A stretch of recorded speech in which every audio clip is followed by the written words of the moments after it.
Good morning, SaaStr. Thanks for joining us today. I'm Jeff Swank, VP at Vendr. At Vendr, we connect buyers with trusted SaaS products to provide the best experience for both buyers and sellers. Good morning, everyone. I'm Katie Oates, SaaS consultant at Vendr, and I help our customers find the right software and purchase it at the right price. Here at Vendr, our North Star is data. We've processed over 3 billion in SaaS spend across more than 20,000 transactions. And because we process such a large percentage of the world's software spend, we have a significant view into the SaaS market and how software is bought and sold. Today, we're going to explore some of the insights gathered from our quarterly SaaS trends report and our predictions for the future. We'll dive into the top purchased products and categories and the trends that we're seeing for new purchases. In Q1, our customers purchased over 1,000 different SaaS products. And as you can see, CRM tools are the clear leader with the most deals. Why is this? Well, they're sticky. You don't wake up one day and decide to cancel your CRM. Software that supports critical infrastructure will continue to be purchased and renewed year over year. And businesses are spending the big money on SaaS tools they believe are mission critical.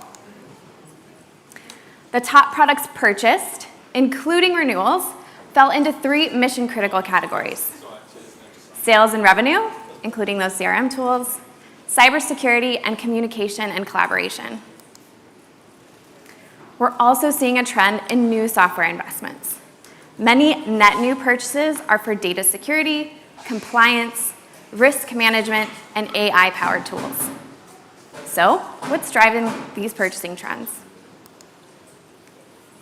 Costs have risen for cyber attacks 80% since 2021, and the frequency of those attacks continues to rise. This has exposed an urgent need for improved cybersecurity measures so companies can mitigate risks and protect themselves against evolving threats. Additionally, business has spent over $9 billion on GDPR since its implementation globally. As the average cost of data breaches rise, spending money on data security and compliance software becomes a necessary spend for companies to stay in business. And the last trend we're seeing comes at no surprise.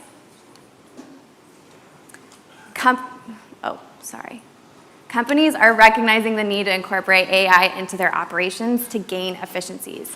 AI tools made up over 40% of new purchases in Q1. And those who are able to incorporate AI into their products are seeing it pay off big time. So Jeff, what do these trends tell us, and what can we expect for the rest of the year? So in 2023, we predicted this would be the year of the price hike, and here we are. Contract values are up nearly 30% from 2 years ago, representing massive growth in company SaaS spend, which is already a top 5 line item. 54% of SaaS companies are going to raise their price this year. The obvious contributing factors are the economic climate and inflation, as companies are facing higher expenses for salaries, benefits, and operational costs. But what are the other factors that are increasing software prices, and how are SaaS companies handling this internally? Well, for one, funding has been disrupted. This year, global funding saw a 53% decline. This has put immense pressure on companies to extend their runway.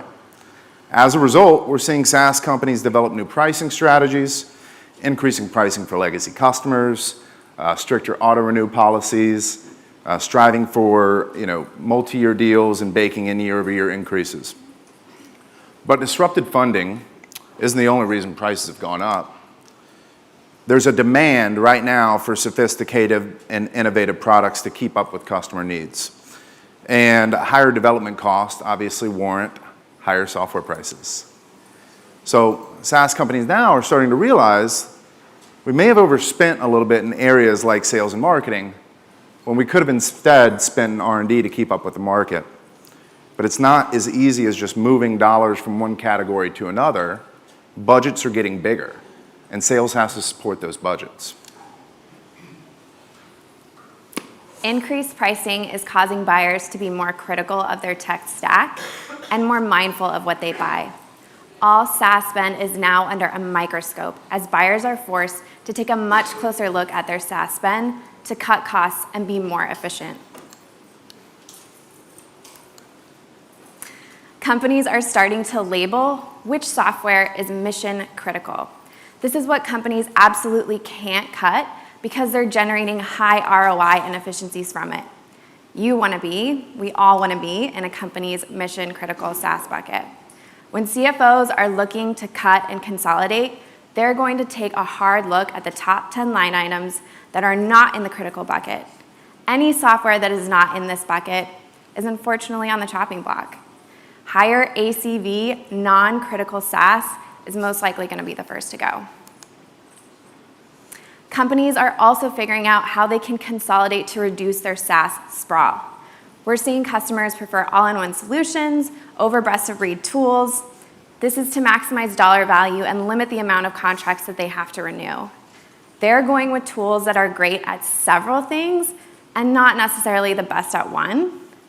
We're ultimately seeing them work with fewer vendors, reducing their tech stack.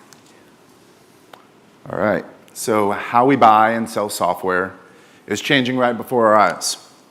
As the SaaS landscape continues to grow, it's becoming easier, actually, to find the best products, evaluate and implement them, so the relationship matters a little less. We believe the most successful companies will aim to drive growth by investing more in R&D, engineering, AI, strategic integrations, and becoming more than just a point solution. So, introducing you to your new decision maker, most software purchases now need CFO approval. Deals are not won until you get buy-in at this level. And we're seeing this across the board, even with our own customers today, that a business case is likely needed, showing how quickly the solution can drive ROI and efficiencies, and sales orgs who can get the CFO looped in early at that evaluation stage have a much higher close rate and are closing deals a lot faster. So the next era, we predict the next era of buying and selling revolves around data transparency. So buyers won't just make software purchase decisions based on who they talk to first or who had the best demo. Pricing and sentiment data is going to be readily available to customers so they can easily compare products.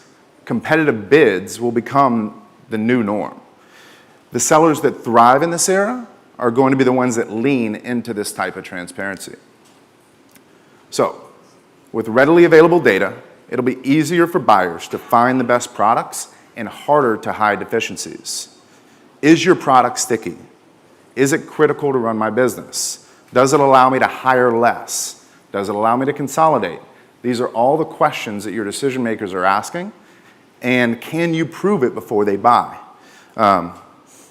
If you're interested in seeing our full SaaS Trends report and just want to chat more with me and Katie, we're happy to share more data. We do have crepes, so that's good if you're hungry. Stop by booth 302, and we'd love to continue the convo with you there. Thank you.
Please welcome Vanta CEO, Christina Cacioppo, and Vanta's GM of EMEA, Andrew Foley.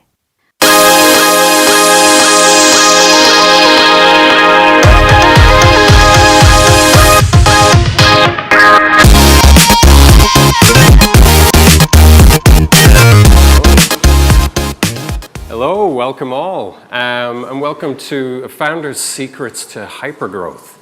So, Christina, welcome to Europe. You made the trip over here from the US. We appreciate you doing so. Glad to be here. On our first secret, we've 5 to get through in 15 minutes, so why don't we move right in? Great. So, build it and they will come is a great movie line, but not always great for hypergrowth. For the uninitiated, the phrase, build it and they will come is from a 1980s movie, Field of Dreams. Kevin Costner, updating myself, I remember seeing it as a kid. But in practicality of building something that customers actually want, you believe this is more of a myth than a reality. Tell me why. I do. So earlier in my career, I especially kind of learning how to code and make things on the internet and build products. I built a ton of stuff that I thought was, brilliant. That turned out no one wanted at all. And I did that a couple times because I kept thinking like my next idea was better. And I think that's also a lot of the myth and lore of startups is, literally and figuratively, like Mark Zuckerberg, went to his dorm room at Harvard and coded this thing that now billions of people use. Mm-hmm. And that's kind of how I thought it worked. And after not getting that to work many, many, many times, I got to a point where I was like, no, I'm not, I'm not Mark Zuckerberg. I'm not, whatever enough to be able to just have this idea and build it and merge and, a billion people want it.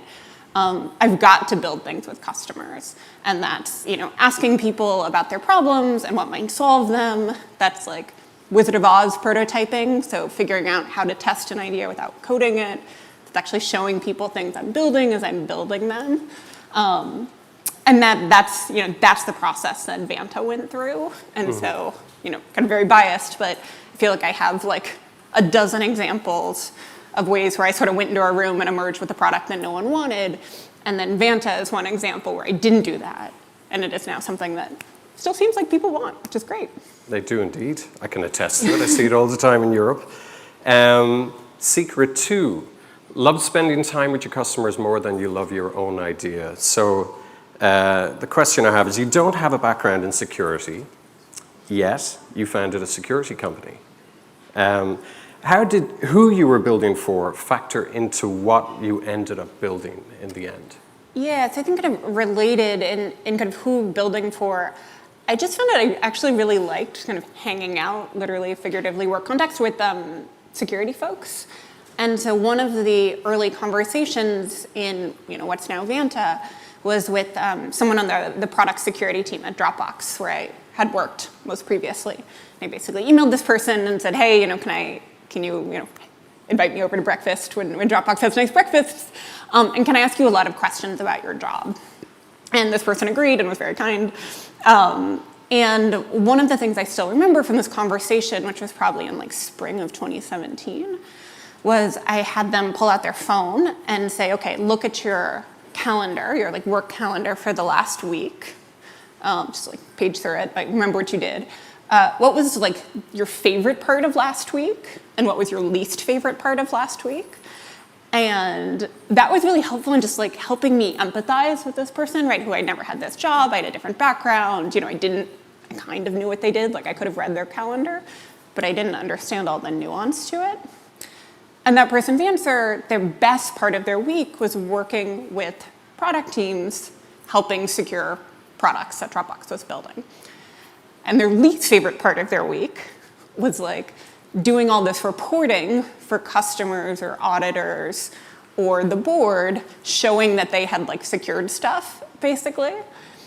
And in what became Vanta, this was actually really powerful, right? Because you're like, okay, the person loves securing things. And then there's this equal part of their job, which is telling people they've secured things that they dislike. And that, in some ways, as Vanta couples those two things, and it came out of this conversation with someone who's also just like kind of fun to spend time with and be curious about. Mm-hmm. Good. Vanta is also known for bootstrapping, right? Much of its early work and has been conservative both on when and how you accessed funding in the early days. When you think about solving the hard challenges for customers and the levers to pull, why isn't cash always king for you? Yeah, I think when you're building a startup, and whether it's, you're 2 people or 20 people or 200 people, I think the only common thread is you have many problems / many opportunities. And I think it was really helpful for us to be clear about which problems we thought cash could solve and which couldn't. And there was this whole phase for the first couple of years where it felt like, again, we had many problems we were trying to solve, but they weren't really ones that more money would help. So it's a concrete example. We were powered by word of mouth, a lot of word of mouth in the early days, and so we didn't really have this problem of, hey, let's go spend more money on Google Ads. I mean, we maybe could have, but actually our major problem was we were not able to onboard customers well enough, part because honestly we just didn't invest early enough in customer success, right? And yes, more money maybe would have helped us hire better customers or more customer success people, but I think our problem was actually more fundamental. It was that we didn't understand what customer success could be and the role it could play for customers, right? And so again, would money have helped us? I think we could have maybe onboarded customers faster, grown slightly faster, but I think it would have come at the cost of customer experience and kind of destroying some of that word of mouth, honestly, right? Because we were still trying to figure out, okay, post-sale, what are you supposed to do? And because we came from more of a product building background, the product just does it answer is the one that it seemed like should have been right, but we just weren't at a stage or maturity where that was true. And so anyway, really diving into that post-sale process with an eye to customer experience was, I think, actually the most important problem to solve. And then once we had that, then you're like, oh, great, we'd love more leads, we'd love more new customers, we'd love more, hiring brand in the marketplace that taking investment brings. But first, you kind of got to know, right? We had to know, what customer experience did we want? What roles and responsibilities would help us get there? And I can see much of this in the investment decisions you make in Europe today as well. So it definitely benefiting us. So 3 secrets down, secret 4 and 5 to go. Secret 4, the customer you have today is hopefully not the customer you have tomorrow. So like many of the attendees here at SaaStr, Vanta's early customer base, and still is substantial actually today, is startups, right? How do you think about not just serving the customers you have today, but also building for the customers tomorrow and beyond? Yeah, it's a tough balance, I think, because, so in Vanta's case in particular, we very much started by serving other startup founders. We still very much do, and that is kind of the core and the foundation of the business. And in the early days, I think it was a little, maybe more second nature because it was serving people like us that we knew, that we literally had on iMessage or shared Slack, right, and could go ask them questions all the time. As Vanta has grown and as many kind of B2B SaaS companies grow, right, you serve a more upmarket user, a more specified user, so it's not a startup founder. In our case, it's a security and compliance persona. And I think it's kind of going back to those original principles that served you so well, just being a little more conscious about them, right? So it's how do we kind of go find security and compliance people and convince them to hang out with us, right? And maybe it's now in the more formal structure of a customer advisory board, right? Or something like that. It's not, your former roommate's new housewarming or something in San Francisco. But it's still kind of the same action. And I think also, hopefully, right, if you're a business serving startups, part of the magic of that business model, and I feel like we've learned this as an industry over the last decade, is that your customers are growing too, right? And some of these startups are growing, and what was a plucky group of 2 or 3 founders a couple years ago is now this growing, scaling behemoth, right? And so hopefully those startup customers too are also pushing you and pushing you on product, and they want more maturity, more features, deeper use cases, all of that.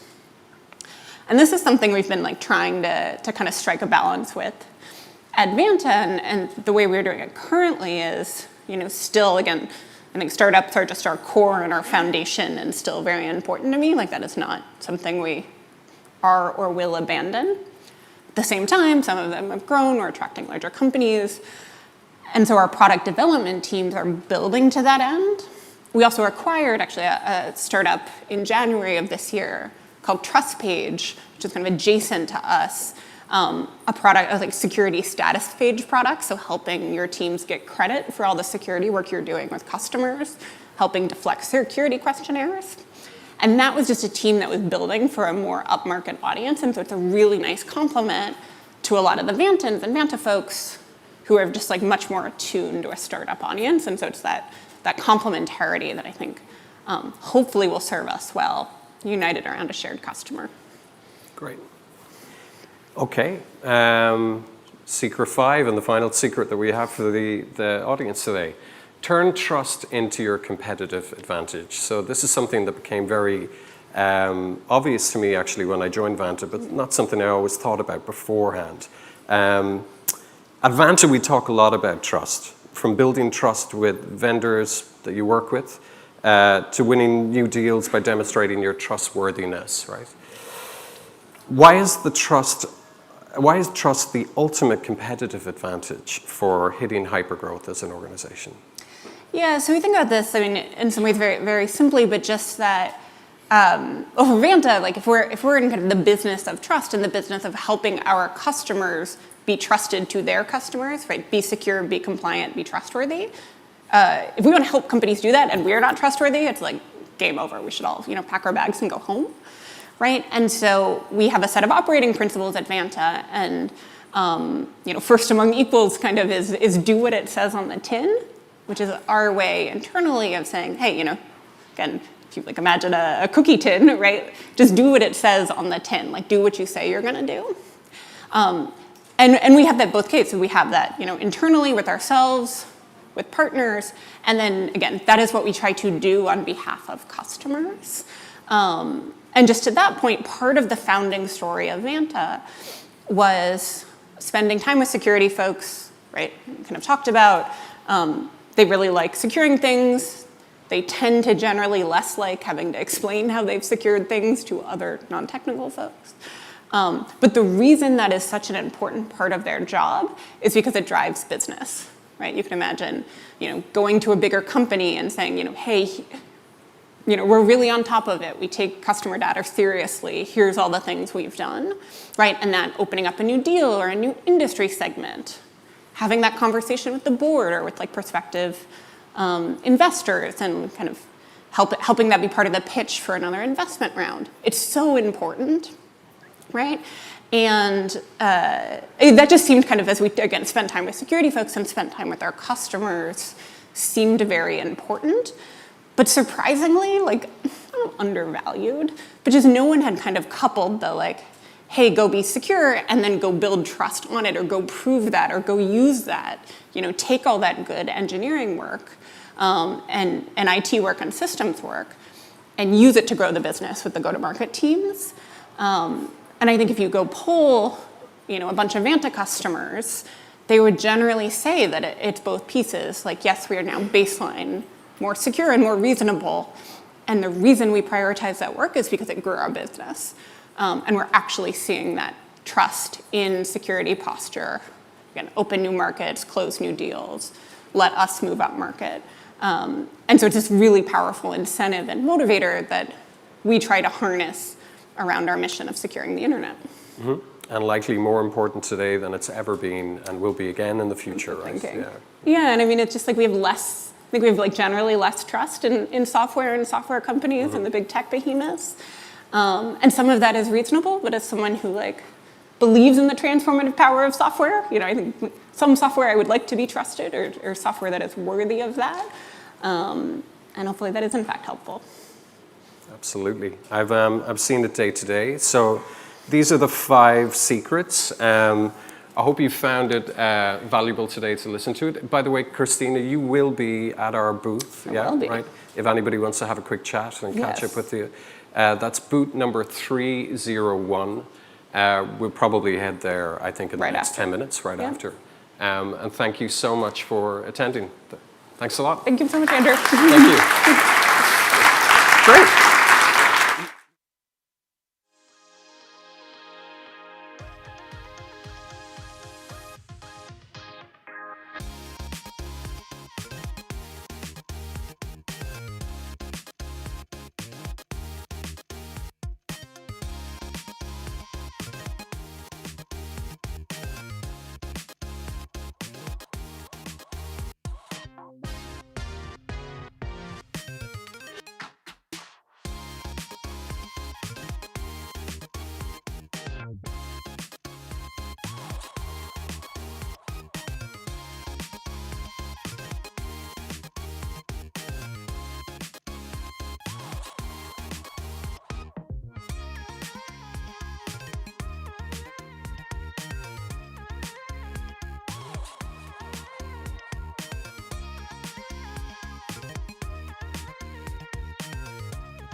Please welcome Greenhouse's Head of Sales, Renu Jhugaroo, and Growth by Design's founder, Jill Macri.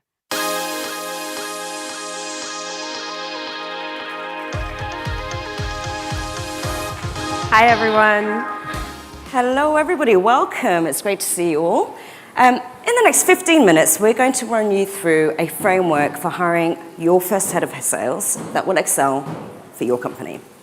But first, I would love to start with a story. So my name is Renu Jhugaroo, head of sales at Greenhouse for EMEA.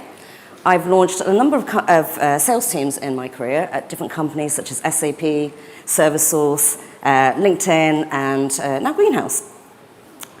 But I'd like to take you back to a specific moment within my career. So for a moment, I'm just going to paint the picture.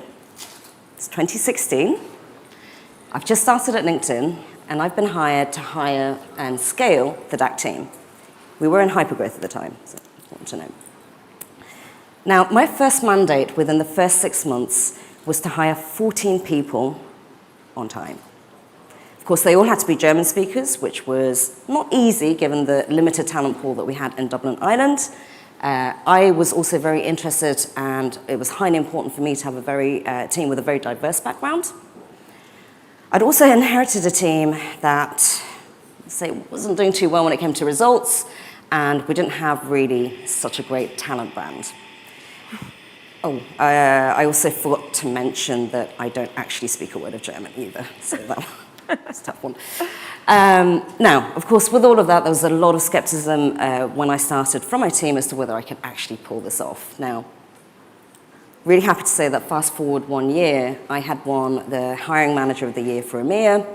I had gotten the entire team in place, high-performing team, on time, all German speakers, and all with diverse backgrounds.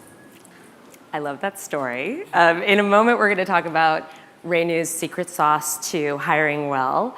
I'm Jill Macri. I am co-founder of Growth by Design Talent, and our company has helped hundreds of founders scale their teams, and we have seen what goes well and what doesn't. So we'll talk to you about how to avoid the pitfalls. Renu and I are up here together because I was actually a very early customer of Greenhouse. I'm actually still a customer of Greenhouse. But prior to starting my own company, I led global recruiting for Airbnb, and I did that from when we were about 100 people till 4,000. And we used Greenhouse's philosophy of structured hiring to do it. So first off, I know everybody always wants the silver bullet to this topic. So what's the job description? What are the 3 key traits? What do we need to avoid in a sales leader? But let me ask you this. Are any of you the same leader? Probably not, right? Do you have the same product? I hope not. And you probably have a very different growth strategy than the person sitting next to you. And so there's not just one perfect sales leader. So we want to show you these 3 steps. Really, it's a process for getting the hire right. And in order to do this, we're going to take a specific example. We're going to go through a scenario, and then we'll talk to you afterwards about how you can adjust it for your company. So Renu, do you want to introduce the scenario? Sure. So in this particular scenario, I may be in the position that some of you are in. Let's imagine I am the founder of a company. I've been doing a lot of the sales up until now. I have a very small AE team in seat. And so really, I'm looking for somebody to come in, manage that team, and scale that team. Great. So we're going to get into these 3 crucial steps. And this is something, really clarifying what you need in a hire is something a lot of leaders never learn to do well. And it can really make the difference between an excellent hire and a mishire. It's kind of like building your product roadmap. First, you need to know what are the necessities in the product, then what are the qualifications, and then how are you going to prioritize? It's the same thing with finding the right hire. So we'll go through defining a success profile, we'll back into the qualifications, and then we'll prioritize. But first, we just want to do a little bit of clarifying on what we mean by qualifications. We look at these 3 buckets of qualifications. So experience, that's pretty straightforward. Those are career milestones. They're often things that you can see on someone's resume. What would be examples for sales? So perhaps somebody that has managed a team or somebody that has hired a team. Great, exactly. So then we have skills. This is really the what of what somebody does. So they're very specific abilities, and they can be learned on the job, they can be taught. What would it be for sales? Negotiation skills, Hiring again, for example. Great. Yeah, hiring skills, very important. And then competencies. So competencies are this broader bucket, right? They're really the how of getting things done. And they cut across somebody's entire body of work. And they often transfer with someone as they go to role. And competencies can be harder to train and upskill on. What would you think of as competencies? So maybe something like collaborative, or are they a self-starter? For a sales leader, can they actually drive results? Yeah. So I just want you to take a moment and think, in terms of the success you've had in your career, and everyone who's in this room, by definition, you've had some measure of success to be here. When you think about your success, do you attribute it to one experience you had or a skill that you have, or is it really more about the competencies that you possess that cut across your work? Generally, we find that high performers are strong in certain competencies. Like, I know that my superpower through my whole career has just been the ability to navigate in ambiguity, and that's been really key to being successful in a startup environment. Not to spring it on you, but what's yours? Superpower. I would say probably coaching and mentoring. I love that. I think your team would say that too. And why is it important to bucket out the qualifications in this way? It's really important because we often see that founders will use experience as a proxy for the other two, right? And then they don't effectively define or test skills and competencies in an interview process. And that most often results in a mishire. And then the second reason is that from a diversity perspective, if you can really focus on transferable skills and competencies, you can open the aperture on the type of experience you're looking for, and you actually can get a higher quality talent pool and a more diverse talent pool as well. Okay, let's get to the success profile. These are the 3 questions that we ask when we're defining a success profile. And I just want to point out that this is great for roles that you don't know really well. So you might be a founder of a company. You might not know sales very in depth. You might not know all the qualifications you need in a sales leader, but you probably do know the outcomes you want them to drive, right? You know the objectives. So let's start with those and back into qualifications. All right, so we're going to go back to the scenario. If you all remember, Renu is the founder of a company that has high volume, transactional sale, a couple of AEs. So Renu, let's define the success profile. I'll ask you a couple of questions here. What do you want this person to accomplish in year 1 on the job? Well, being a sales leader, obviously, we want to ensure that they're achieving their revenue goals. That's top of mind. Okay. But of course, to be able to do that, they need to have a winning team in place. And I would also expect that by year 1, they're in a position to be executing on their sales strategy. Okay. Great. And then when you think about exceeding expectations in 90 days, what would you add to that list? Yeah, maybe as a first example would be that they have actually observed, listened, and understood the business, understood our customers. I would also expect that they'd have maybe their first draft of their strategy in place at that point. Okay, those are great examples. And I just want to point out why we do this exceeding expectations in 90 days. We often find that these are the things that will differentiate a good hire from an excellent hire. Okay, so using that success profile, and it's a little bit abbreviated, we just want to give you a snapshot today to work off of. What would you say they would need from an experience perspective to achieve those things? Yeah, so sales skills would definitely be important. I wouldn't, however, just put, let's say, 5 years of experience. I want to be a lot more specific about what I'm looking for. So in this particular case, as Jill said, let's imagine in this scenario, strategy is very much transactional volume sales. I want to make sure that that experience is relevant to that. So it may actually be better to be hiring somebody with only 1 year of volume sales experience versus somebody that has, 10 years of large enterprise sales, for example. That's great. I love the specificity. It's so important. And then when you think about skills and competencies that ladder up to that success profile, what comes to mind?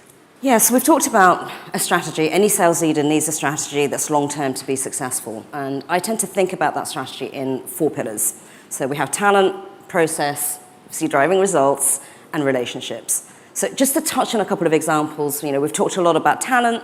In this case, this leader will be hiring very, very heavily in their first year. So I want to make sure that they have, the ability to be able to scale a team during that time. Let's say by 90 days, we all know that relationships are absolutely key. So I will be looking to see if they're actually collaborative. can they communicate well, both externally and internally? Great. Okay, so we're going to take this snapshot and we'll move to the next step, which is prioritization. Prioritization is both really hard and really important. There's a couple reasons why, but one of the things that I observed as we scaled the team at Airbnb is that optimizing for the most important qualifications got us the best talent. There's kind of a regression to the mean that happens if you're trying to check the box on all the experience that you're looking for and all of the skills and all of the qualifications. Really what you want is somebody who spikes in the most important things. And then the second thing, and I get really excited about this, is that prioritization is really the key to operational efficiency in your hiring process. It doesn't sound sexy, but it will save you so much time scaling your company. The key is that every single step in the interview process needs to map clearly to one or more of these qualifications, right? And you want to be testing for the most important things first. That will save you a ton of time. So Renu, tell us a little bit about your ranking here. Yeah. So, I mean, of course, if it was my hire, I would want it all of it. But, you know, to Jill's point, prioritization is absolutely key here. For me, it's probably the most important step in the process. So in this particular case, I decided that ability to scale a quality team and then coach and mentor that team should be top of mind. And then when it comes to competencies, I'd say a demonstrated growth mindset is key here. I would actually give up most of the other parts. You know, they don't even need to have experience within the industry because I will have quite a lot of time to invest in this person's ramp so I can help them with the rest. So demonstrated growth mindset would be my thing there. Great. That's good. Good job making the trade-offs. I know that's hard. Okay, so we've done a lot in the past just 12 minutes, right? We've gotten a lot of clarity on this role for Renu's company. And as we pointed out before, what you might need in a sales leader might be very different than what Renu needs. But the good news is that you can use these 3 steps and this process to get super clear on what it is that you need for your company to get the best hire for you. As you walked in, you may have gotten an ebook, or if you didn't get one, you can get it on the way out. They're also available at the Greenhouse booth, and this walks you through all the steps in the process and additionally also how to run an effective interview process as well. Well, we've come to a close. Thank you all so much for your time. We would actually love to connect with you, so we will be hanging around outside for any questions, any chats that you may have for us. So thank you very much. And we're also hosting the pub, so we'll see you there. Yeah.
Please welcome GP's Senior Sales Director, Kathrin Koedderitz.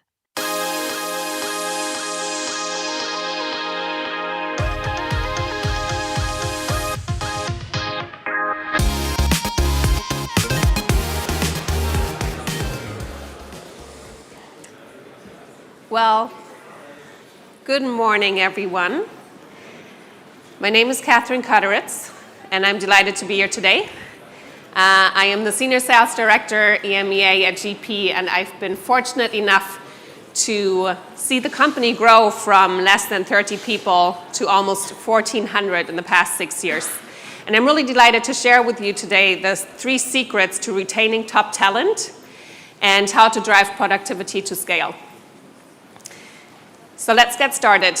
What do actually current retention trends look like, or how likely are your employees currently already looking for a new job? There's been a Bankrate job seeker survey this year in March, and they have asked employees how likely they are looking for a new job in the next 12 months.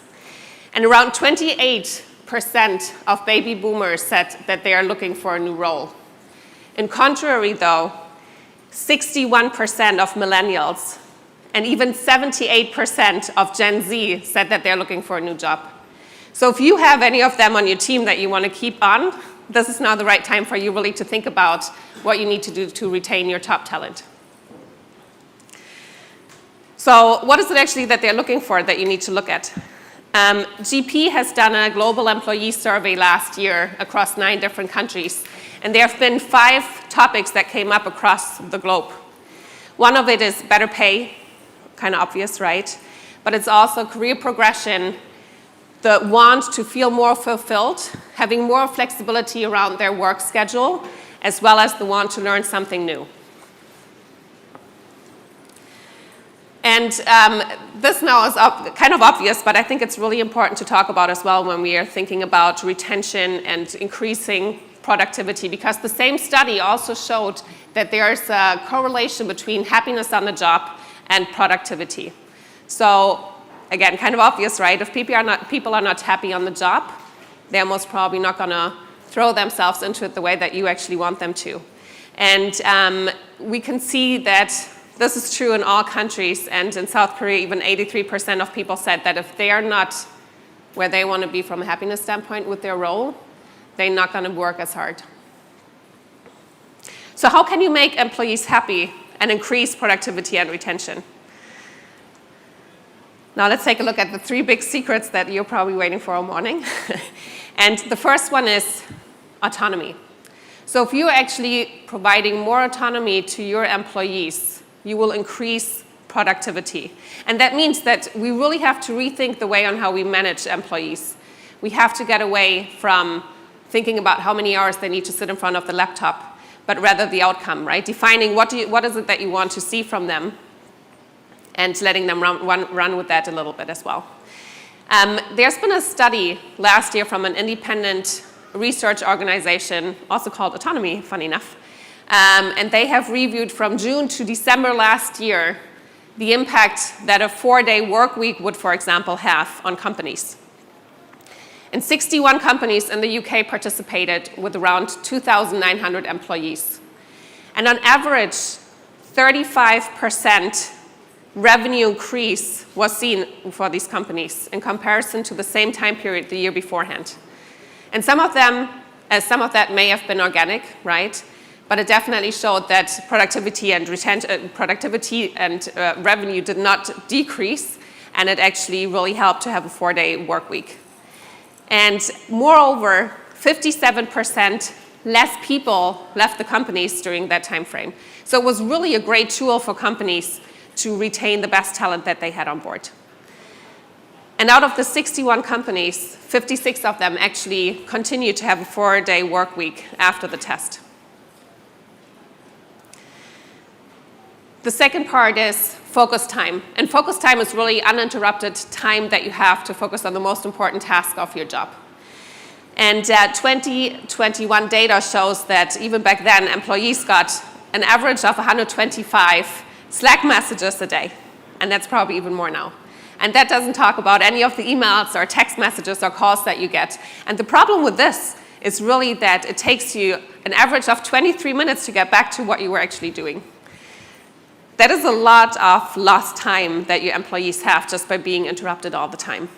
And this is really important, and it matters because a report from the German think tank, Next Work Innovation, showed that it can cost your company up to 58 billion euros a year in productivity and outcome.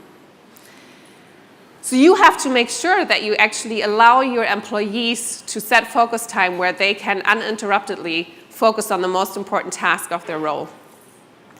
Because by encouraging that, you will make sure that you can increase productivity and decrease frustration. The third point that we see is coaching. And companies really need to invest in the employee, not only on a career base, but also on their personal potential. And Gallup's State of the Workplace study from last year showed that there's a lot of dissatisfaction across workers nowadays, but there's also staggering rates of them being disengaged and actually just not happy on the job. And they found that 60% of the employees said that they are emotionally disconnected from the role. So they already quietly quit what they're doing for you. So they are almost like dead weight, right? And 19% of people that they asked were miserable on the job. So it's really, really important for you to be able to address them and get them on board to stay with you. And one way on how you can do that is by utilizing coaching. And UpCoach actually states that one of the huge benefits that business coaching brings is an increase of self-confidence. And 80% of the people that have received business coaching have said that they had an increase in self-confidence. And 70% said that their work productivity went up. So historically, coaching has been something that we only set out for the leadership team, right? So a lot of you probably already had business coaching in your life. But it's really, really important to actually roll that out as a retention tool across the board, because if people see that it's not only a career growth potential, but it actually changes the way on how they live on a personal level, it really makes a big change. So the focus should really be to blend business and personal growth. And when it comes to autonomy, we just saw that companies can grow their revenue at an average of 35% even by working a day less. And if you give workers the autonomy to be flexible with their workflow and to actually find the time of the day that they work best, right, it will really increase for them to be much more likely to stay with the company and to be much more productive. And one way on how you as a leader can actually define what are the goals that they should be working at is to utilize OKRs. And maybe a quick hand sign, who of you have ever heard of OKRs or, yeah, perfect. So you probably know the book, Measure What Matters, right, from Vendr. A lot of companies that are really, really big utilized OKRs to get to where they needed to be. And it stands for objectives and key results, right? So if you can define what is most important for your company as a goal and as an objective, you can work with your employees to define themselves what are the key results that are measurable that they need to put in place to get there. And a study of the Stuttgart University of Applied Science and How for Talent showed that 78% of employees that use the OKRs are satisfied in their role. And when it comes to focus time, we at GP, we are actually using Microsoft Viva Insights. And that's a possibility where you can block off up to 4 hours a day on focus time. And if you want to set your preferences, it will roll out to other days that you're defining. And it's a great way on utilizing metrics as well to see how much focus time you've utilized. The same tool is also fantastic if you actually work with colleagues in different time zones, because you can schedule your emails to only be sent out in the business hours of the recipient. That means that they don't get emails, which is your work time, but it may be 2 o'clock in the morning for them, or they wake up at 5 o'clock in the evening, 5 o'clock in the morning to a whole bunch of emails, which will really make a change on how they are actually focusing on their work. And by reinforcing a culture where it's okay for people to turn off their devices and not having to answer anything straight away, it really helps them to be able to really focus on the most important parts of their work. And last but not least, investing in coaching for your team really enables them to look at barriers that are not only in their personal life, a barrier to get to where they want to be, but also in their work. And things that you can focus on with that they can work at is interpersonal skills, communication skills, obviously self-confidence, work relationships. So there's a whole array of areas that can be addressed with coaching. And these areas are transferable to their personal life, and that's what makes it a great tool for retention, because people see that it's not just work-related, but something for their personal life. And if you have some of these people that are more than that way, that are emotionally disengaged on the role as well, coaching can be fabulous because you can actually coach people out of your company without having to go through all the HR part, right? And you can do coaching a lot of different ways, especially if you want to roll it out to a larger group across the team, across your company. You can obviously do it in a one-on-one setting, in a team setting, or there are actually subscription-based apps as well that allow your team members to utilize coaching possibilities. And with that, I think we're at time. It's been a pleasure. If you have any questions, you can find us at the booth back there. Otherwise, I'm going to be around. Thank you so much, and hope to see you later.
Please welcome Exclaimer's CEO, Marco Costa, and Exclaimer CMO, Carol Howley.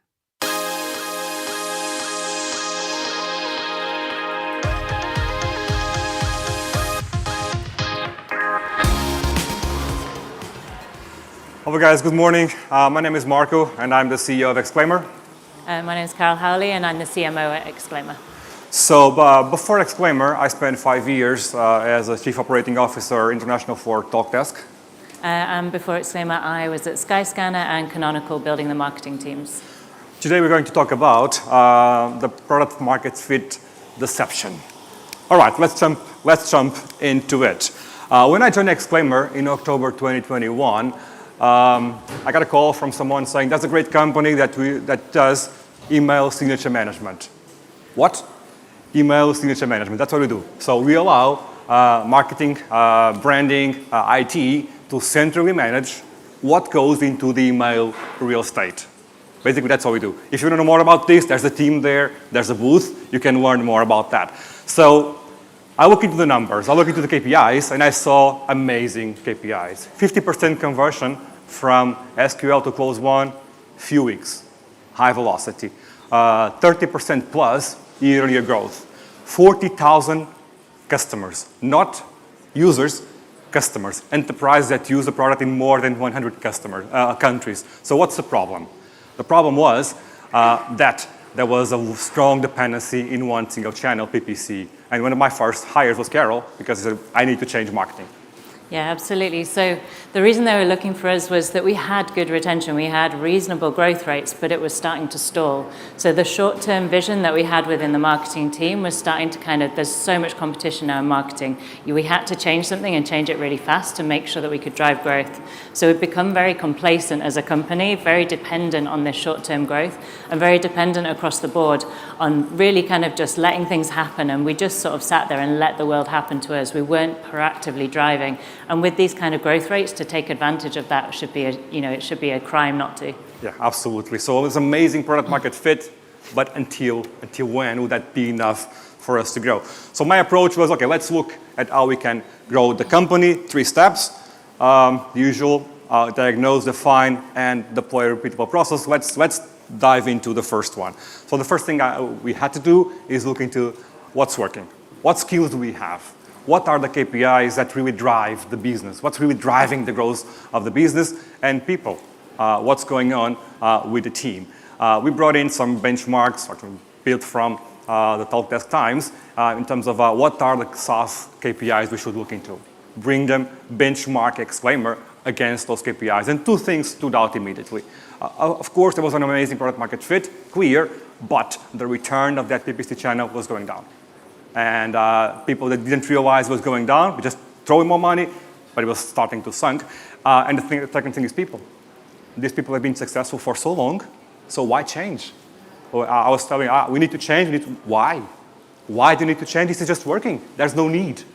And so, yeah, there was a need to change, and we actually deployed a plan to start changing the company. Yeah, and I think what Marco and I and the other leadership team brought in was the fact, once you get to that scale, once you start to scale, you have to have a managed, directed approach to drive to the next. You can get to that sort of first 10 million or so, but actually to get to the 100 million, to start to build the company, you have to really manage that approach. You have to set very clearly where you go. So in defining that strategy, we wanted to really set out exactly where do we want to go as a company, what's our 3-year goal, our 5-year goal. We really defined that strategy very hard, and we set OKRs. I love OKRs. I talk about them quite a lot. I love the kind of managed approach and making sure that you go from a top-down and bottoms-up model to make sure you can drive your growth in a managed way that you can actually see happening in a month-on-month thing.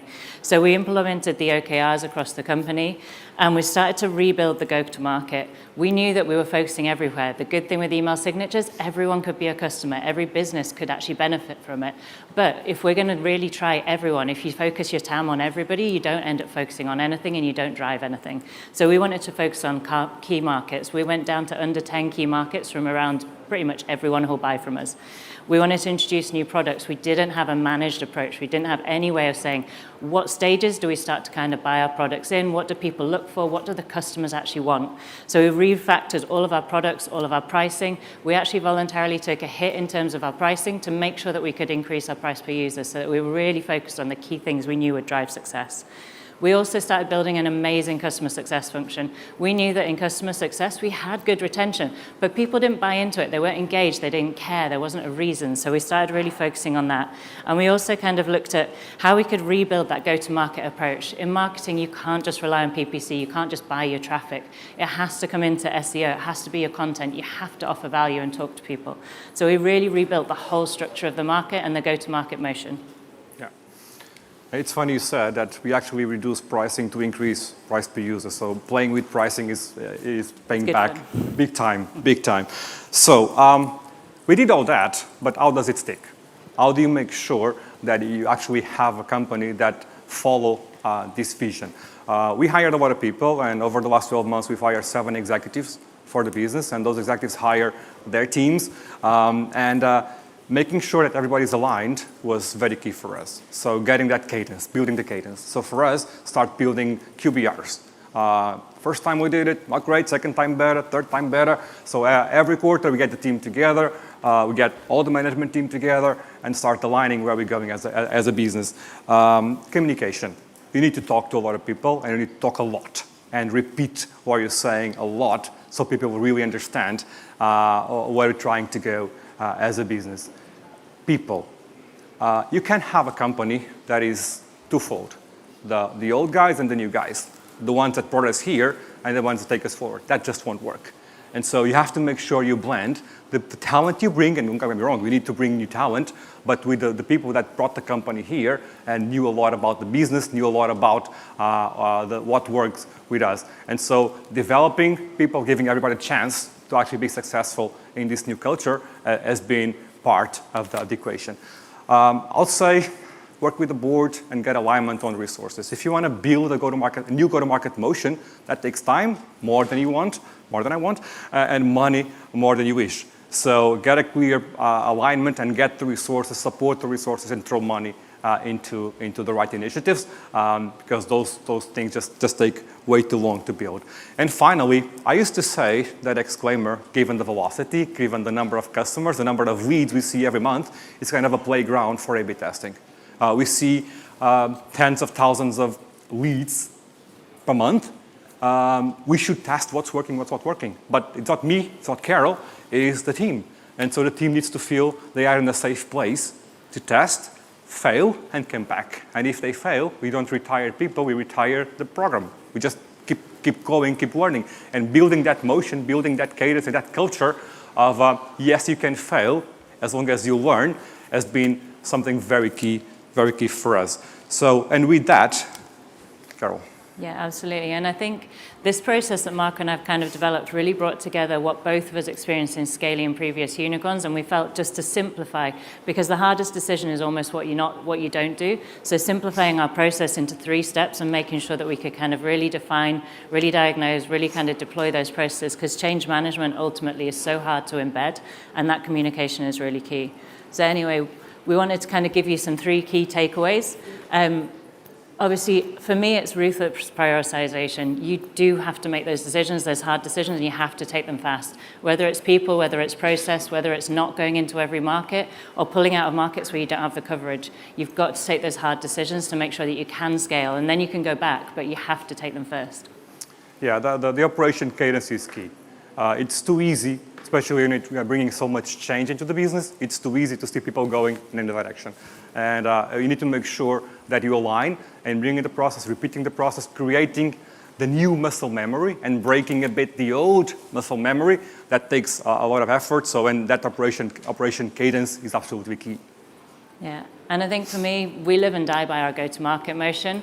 Our teams are completely aligned most of the time. We do have the odd moments, but our teams are aligned. We know what we're doing. We set our targets together. We do our forecasting together. We measure, what can we convert? What pipeline do we need? What coverage do we need? How do we know that we're on track? So making sure that you can do that and accepting that changing those go-to-market motions will take longer than you think.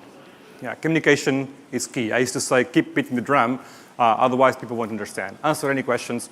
We are completely open in our hands. We share all the data we have. All financial data is no secret in the company. We disclose everything to the business. We answer any question. We make sure if you want to be part of our journey, you need to understand where we're going. You need to have the data to understand where we're going. So we talk almost every week with the teams. We do all hands. We do all that because we want to make sure people really understand where we go. And outside, the final one is definitely the product market fit. Product market fit is a blessing. I'm sure a lot of startups struggle very hard to have the first customers and to have a product that almost sells on its own, but can be a problem, can be a curse if you don't understand that won't last forever. And at some point in time, you need to start building the new go-to-market motions. And as I said, that takes a long time.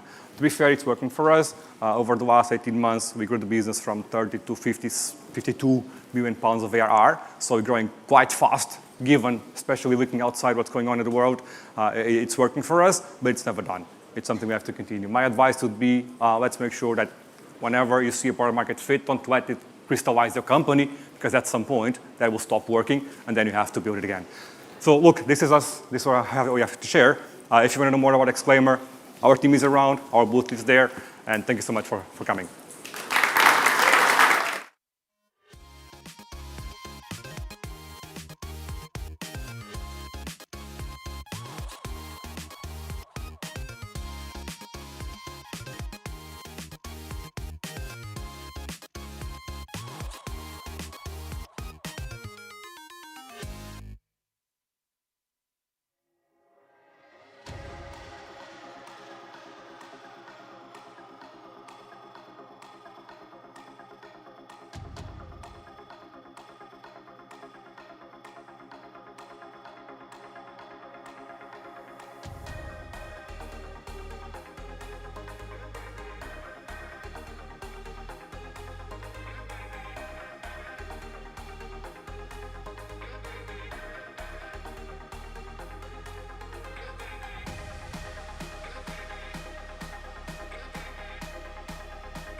Please welcome Make's Head of Product Design, Lisa Kleinman.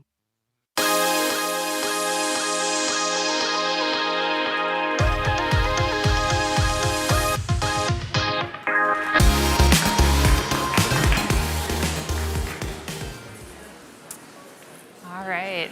Hello, everyone. I'm Lisa Kleinman from Make. And Make is a visual automation platform that allows people to build out workflows and move data across their different systems. And it's a no-code solution, which means it's really for anyone. And when you're building a product that's for anyone, you really have to care about great design. But design isn't just for our company. It's really for all products, because every dollar that you spend on understanding customer needs, really listening to them and making decisions based off of that, you can more than double your revenue. And that's kind of a big deal. I want to bring this to life with a story. And it's a story about cake in the 1950s. So in the 1950s, Betty Crocker, a cake company in the US, knew that people loved making homemade cakes and eating them with their friends and family. But people were short on time, just as they are today. And so they came up with the perfect product, this mix where all you had to do was add water, and 30 minutes later, voila, you could spend time with your friends and family with this great tasting product. So they launched it, right? Perfect product market fit, but it wasn't selling. So what do? Do you spend more money on advertising? Maybe change the flavors?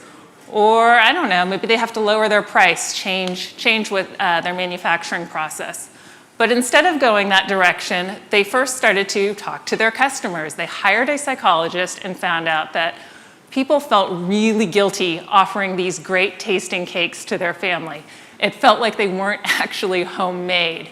And so what Betty Crocker did was they changed the formula so that you now had to add an egg, and just this simple change in the mix, this friction that they added now changed people's mindset, and now people were buying these mixes, and even 80 years later, even today, this is exactly how these mixes are sold.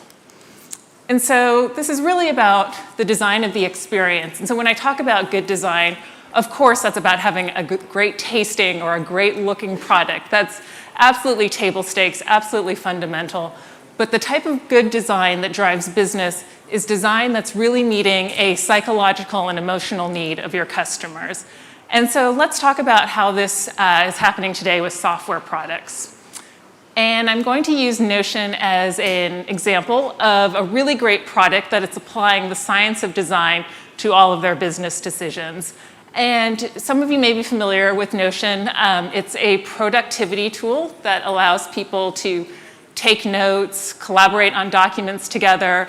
People have even made their own company intranets or personal blogs using Notion.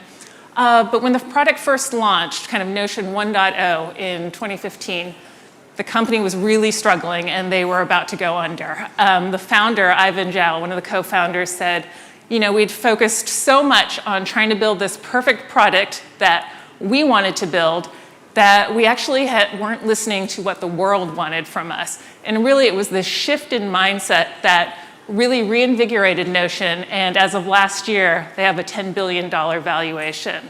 And so, of course, this talk is about, so those 3 UX secrets, right? What are the 3 UX secrets driving design for Notion and other great companies? And I'm going to share those with you.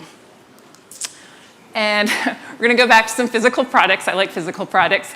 We're going to start with IKEA. And 3 Harvard psychologists were trying to understand what happens when people build their own products. And what I mean by that is they were trying to understand if someone builds a paper origami crane versus an off-the-shelf IKEA box, would they value it more, right? And so they were testing people's willingness to pay based on how much effort someone put into building a product. And what they found was that it actually really didn't matter what type of product people built. The fact that they had built the product made them value it more. And they called this the IKEA effect. And the underlying component here is really the sense of pride and accomplishment that people felt when they built their own products. And so greater labor leads to greater love. And that probably is obviously very familiar with what I just shared about the Betty Crocker cake company. But how does this relate to Notion and other great SaaS products? Well, it's really the fact that Notion doesn't tell you how to use it. People have to customize it and tailor it to their own workflows. And once they've done this, they're engaged. They've perfected the product to fit their own needs. And while the average user of Notion may spend multiple hours per day in the product, this type of engagement doesn't have to be so heavy. One of my favorite features from Slack is just their custom emojis, where you add your company brand or funny inside jokes, and just in a few seconds a day, a company is building their own team culture through Slack's emoji feature. And so you've spent all this time now optimizing a product to fit your needs. And this really ties into the next secret, which is once people have built this skill, they want to use it across multiple situations. And so Abraham Maslow, this is the same Maslow from the hierarchy of needs, had another great observation about people where, of course, that once you have that hammer, everything begins to look like a nail. And this is really a cognitive shortcut that we all do because we want to use the same skills we've built across multiple situations. And so the design of great products is really about this flexibility. And so maybe you've just started with Notion using it as a simple to-do list, but you start to get curious and you're like, can I use it for meeting notes? Or maybe I can use it as a mood tracker. Airtable is another great example of this, where simply, I'll call it a spreadsheet product, is now being used for apartment hunting and novel planning. And so building tools that really have this flexibility is essential to driving this engagement. And what I've really shared so far is really about driving this individual adoption. But in order to really generate that PLG motion, you of course need some virality, and that happens through the wisdom of the crowd. And what does this mean? It's the fact that we, as humans, tend to think that other people know more than we do, that the collective intelligence is trusted more. And this was demonstrated in another psychology experiment back in the day, where people were asked to judge whether line A, B, or C matched another line that they were looking at. Super easy task, not hard to do. People didn't get it wrong when they were asked to answer this question on their own. But when they were in a room with other people where other people were purposefully giving wrong answers, people started to change their response to match what the group was saying. And this doesn't have to have such a negative connotation. There's a reason forums like Reddit and Quora are so successful. This collective intelligence is important. And so when people are sharing their knowledge, right, so with Notion ambassadors or the way people are using Miro, there's this excitement where people want to share their passion and grow, and this helps grow their user base. But what's really important here about community is that it actually smooths the way into enterprise. And what do I mean by this?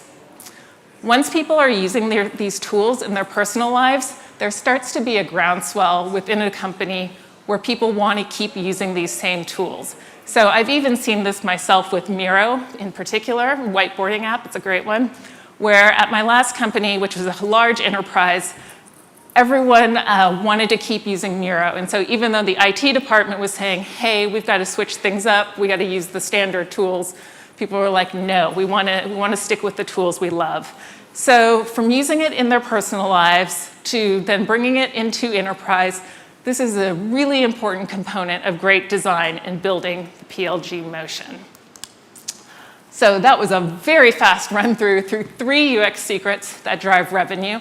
As we saw with Notion, they well exceeded the revenue of, or the ROI number I mentioned earlier of 229%. But this doesn't just have to be for Notion only. So we got the IKEA effect, Maslow's hammer, wisdom of the crowd, and if you enjoyed hearing about all this, please come visit our booth, make.com, booth number 202, and join us for our happy hour at 3 p.m., 202, 303. It's been a long day. It's only like 11:30. Anyway, it was great talking to all of you. Look forward to talking more about no-code automation, design, UX, good stuff. Thank you so much for your time today.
Please welcome Vertice's CEO, Eldar Tavi, and welcome Vertice's Head of Product Marketing, J.K. Adekunle.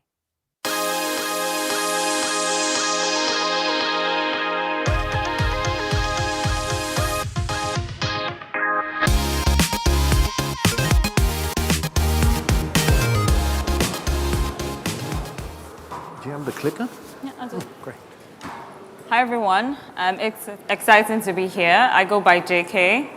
I have built my career partly as an entrepreneur, and today I head the product marketing function at Vertice. I'm here to share with you some of my lessons on my entrepreneurial journey. Brilliant, thank you. Don't mind us, we're just presenting. If you'd like to come and sit down, we won't mind. Hi everyone, I'm Eldar Tavi. I'm the CEO of Vertice.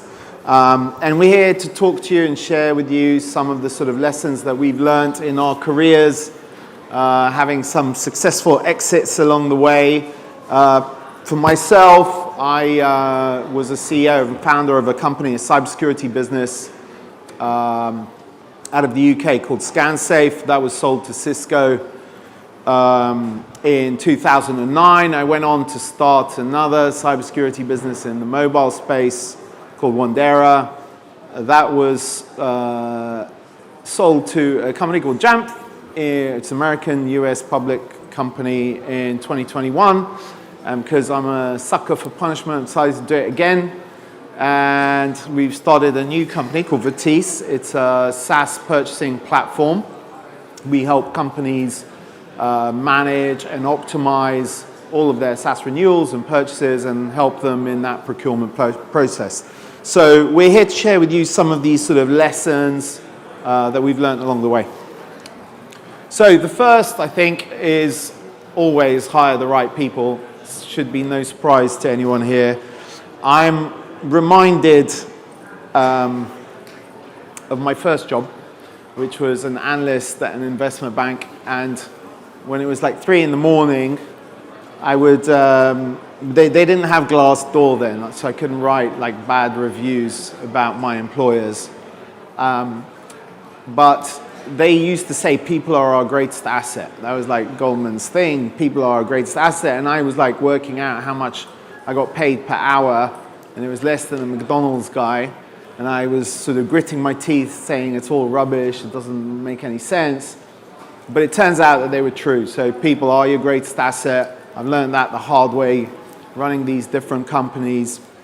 When we look for people to recruit, always try and look for the very best people that we can attract to our business, and that's not always easy, but we believe in that one great person is better than sort of 5 mediocre people, so that's the kind of rule that we live by.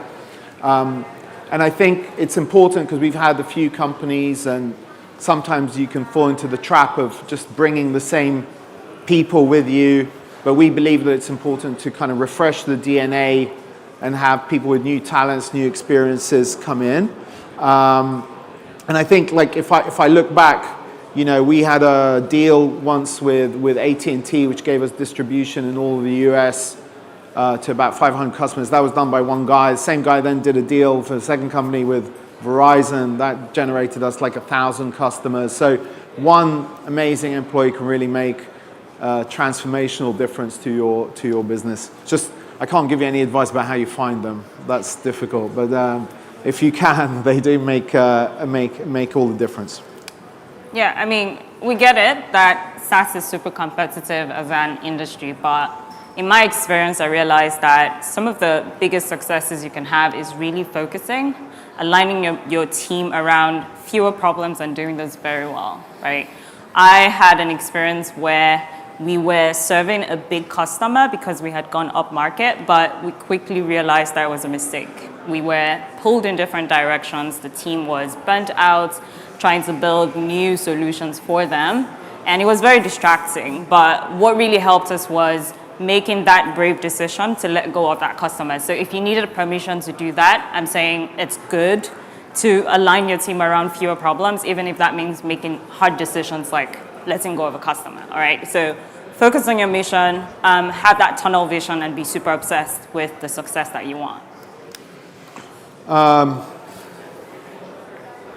Finding product market fit. Okay, so just in terms of the history that we had in our previous business, we started, I think ScanSafe was an email marketing business, then it became a web marketing business, then it became an email security business, then it became a web security business, and eventually was the largest web security as a service business and got bought by Cisco. But my point, I think, that I'm trying to make is that it's not always very easy to hit right on your product market fit from the get-go.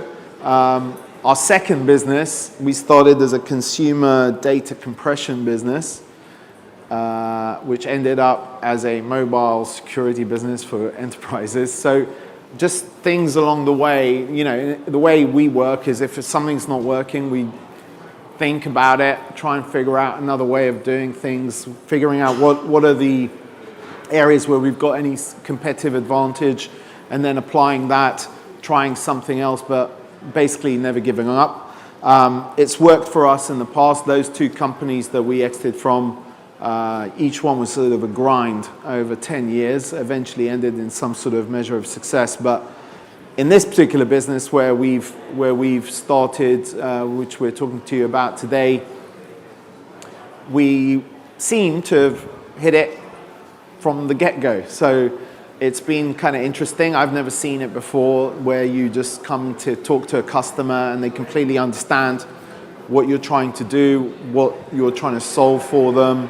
They get it, they want it, and they buy it. And so, you know, so now when we go and talk to customers, they generally are very receptive to what we do. And that's been a revelation for me. It took us 10 years of trying and innovating and searching in our previous companies. So finding that product market fit, all I can say is when you have it, you know it.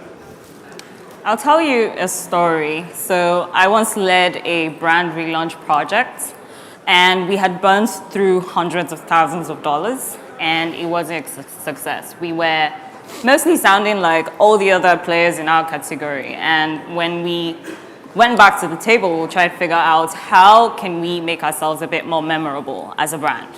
And one of the things we did was, one, we learned that the term AOK was something that was popular within a demographic. The second thing was realizing that, well, our company name is AA. Why don't we just say AA is AOK? And that took off. Basically, when people asked, okay, so what's the best insurance company? It was easy for people to just say, well, AA is AOK. So I guess the lesson there is try to be more memorable than sophisticated. A good way to test for that is if you have to be present in a room to explain to people what you do so that they understand it, then you need to go back to the drawing table, right? So it's important that people remember you and can explain it to anyone. If it's easy for anyone to talk about it, it's easy for anyone to spread it. Okay, so just as we heard, I think, from Jason and the other presentation that I was listening to, it's all about efficiency. The reason that we've had some success in the past is we've always believed that you need to stay optimized. You need to be in the game long enough for your runway to last long enough, for your cash to last long enough to keep innovating and finding that product market fit that I discussed. You know, in previous businesses, there was what I think was a nuclear winter for sort of technology in 2001. We ended up buying out our VCs for like, I think it was 6 cents on the dollar at the time, because we were under a mountain of preference and we wanted to keep going.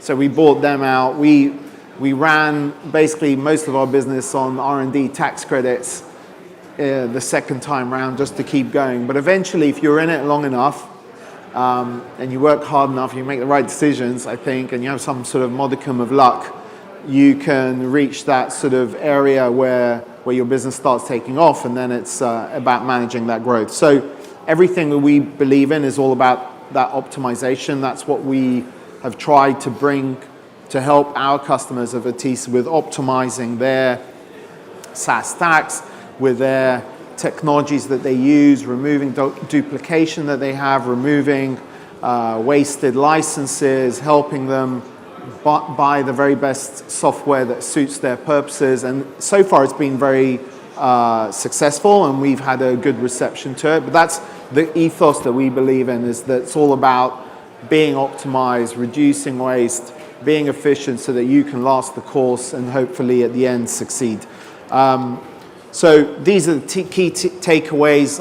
I'm sure you can all read for yourselves. We've gone through them, but I think the presentation can be summarized as you've got to be in it to win it. And so that's what we believe in. We believe in being there for the long run until that success comes. So thank you very much for your time. We've been told no questions, so thank you.